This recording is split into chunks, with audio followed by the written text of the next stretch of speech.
What you're about to see is film taken more than 75 years ago of some of baseball's immortals that has never before been seen in public.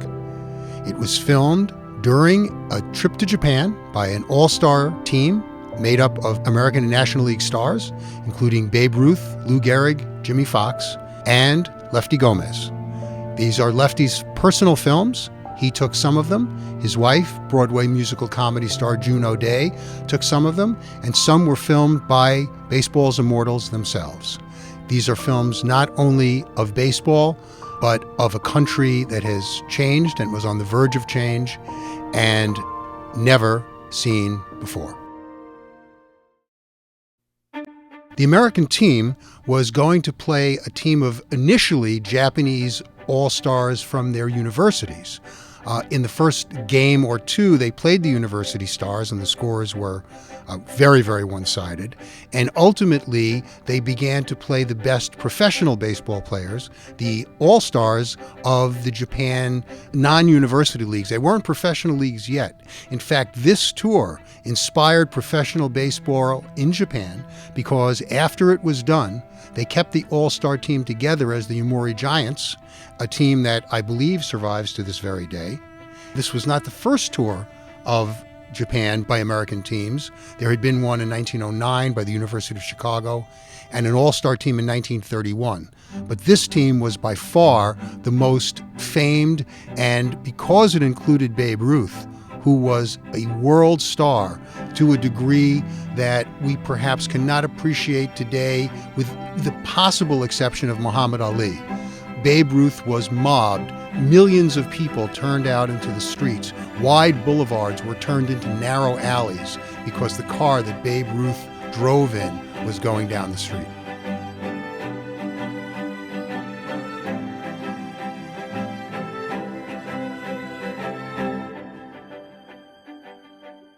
It's important to remember that not only had most of these people not traveled overseas, certainly not to Asia, but travel logs, travel literature wasn't the way it is today.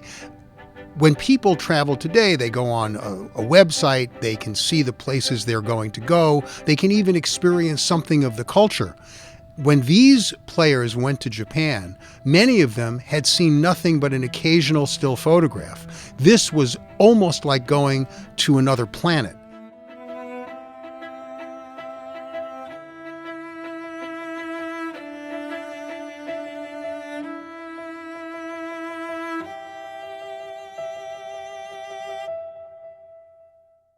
These images of this trip to Japan show a man on the verge of broadening himself to a remarkable degree. It is important to remember that Lefty grew up poor in California, one of 7 children. He came from a family where his father worked morning until night and actually was not even home during the week. His mother worked till morning till night. Lefty's journey from that upbringing, a very Mark Twain-esque upbringing, to New York, to becoming this remarkable ambassador for baseball. It's a journey through a century. And through that century, he reflected America as it was developing.